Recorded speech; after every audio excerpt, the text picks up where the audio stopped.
right? And so I want to kind of swing into a couple of topics that I have lined up here.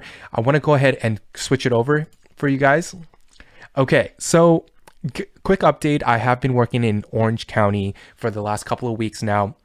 Unfortunately, one of my clients caught corona and it was really sad, right? And I was like, man, that's just so close to home. And thankfully, he caught it. He told me ahead of time. So we didn't meet up, we didn't do tours. And we stayed safe there, but it was really unfortunate, right? But right before then, right, we found a property that we really liked. It was in the Santa Ana, Costa Mesa area of Orange County, which is right now probably the hottest spots for any demographic under 40. If you see the previous purchasing historic data, a lot of folks are making $100,000 or more, and they're under 40 years old, moving to the Costa Mesa and certain parts of Santa Ana that are more or less a little bit more developed and ready to go for that, the next wave of gentrifications. To be completely honest with you guys here, but yeah, so. My client found it. Unfortunately, I was still here in San Francisco. And so we set up a quick little showing with the listing agent. Now, the listing agent was fantastic. He was a really nice guy. And we were about to write an offer on it, right? It looked beautiful. The pricing was right. The construction was really good. However, just because we're San Franciscans and we usually deal with Victorian homes with that are like 100 plus years old, I went into the investigative mode, right? They didn't have, of course, they didn't have any sort of home inspections, right? It's Orange County, no roof, no termite, nothing like that. And so we kind of had to dig in, and this is where I think it's separate. This is where I can actually separate a Redfin agent or a non-performing agent versus us. So due to the fact that we didn't see any sort of reports, nothing like that, I kind of wanted to get to know the listing agent. And as I was speaking with him and getting an understanding of what he feels, he kind of slipped up, right? And he said hey, there's one little thing with the city, and it's an ongoing thing and blah, blah, blah. So when people say that, when listing agents speak of a certain topic, then they're kind of unclear. They're hiding something, or maybe they don't know a lot about the subject. They're just going in, hopefully they sell the product, and then, they're gone. So put on my little investigative hat. I went into the Santa Ana city permits and inspections websites, and I just typed in the address of the listing, and wow, what did I find? It was a flipper home. Okay. It was essentially 3 years ago when the listing agents, clients, the ones who live there right now, when they purchased it, he didn't do his job either, right? And so he just saw a beautiful home. It was renovated. He didn't check the permits. He didn't check the work, that was done. And then he didn't even check with the city to see if it was all legitimate. Okay. So what happened was they purchased a home. It was flipped. Permits were opened with the city of Santa Ana to do the work, but they never completed it.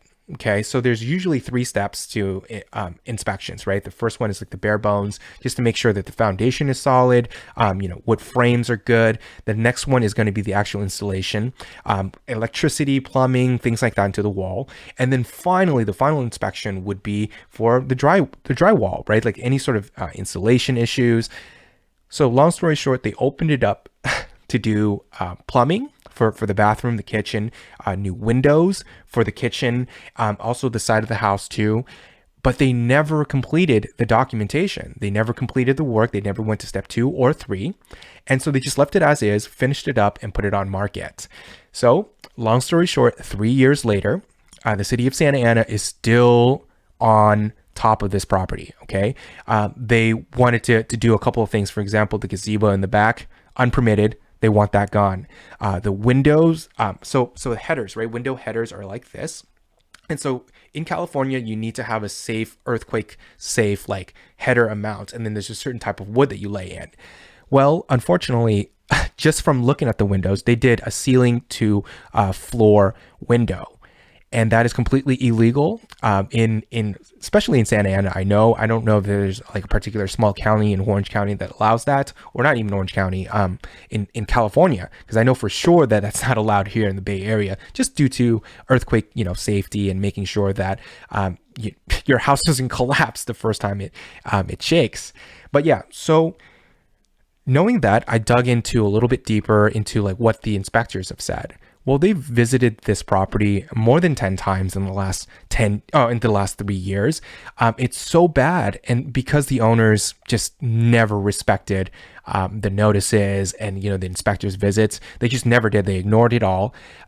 This house is probably very close to being red flagged. And that's, that what that means for Californians is it's condemned, right? Like you can't live in there. It's quote unquote dangerous to live in. And so 3 years later, I'm pretty sure the inspectors are pretty upset just based off of the language that they began to write and what sort of indications that they're putting on. It's so bad now that the family is getting fined $100 a month to comply.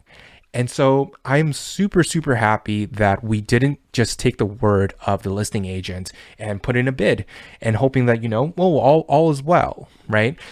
So we also found out, he kind of, when I started digging and showing him proof of the pudding with the city permits, he threw us the previous home inspection that they got for the house 3 years ago. And yeah, it's littered with almost everything that we would imagine city folks are going to be upset with. They never removed gas plumbing for the water heater when they moved it.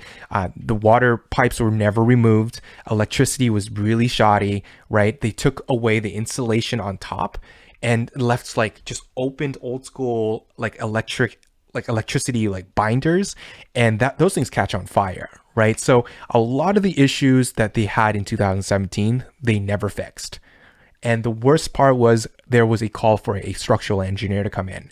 And so my client was able to go down to the cellar, and what did he see? He saw a ginormous crack, right?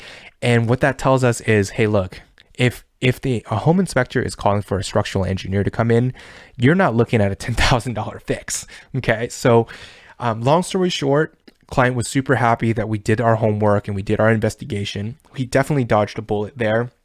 And I believe that just that's a part of my job here. If I were to be okay with that and, put my clients in there, I don't think I would be able to kind of look them in the eye again, right? Like we didn't do our due diligence on our side. But hey, that's what it is. That's Orange County for you. I can't really say much about it, but I'm hoping that we're going to be able to find a nice property for my client down there. And, if we have to do like super tedious investigations, we're just going to have to do that. Some way, somehow Orange County is going to have to change, and change comes with, from within. So I believe that that's going to be the case for us. Perfect.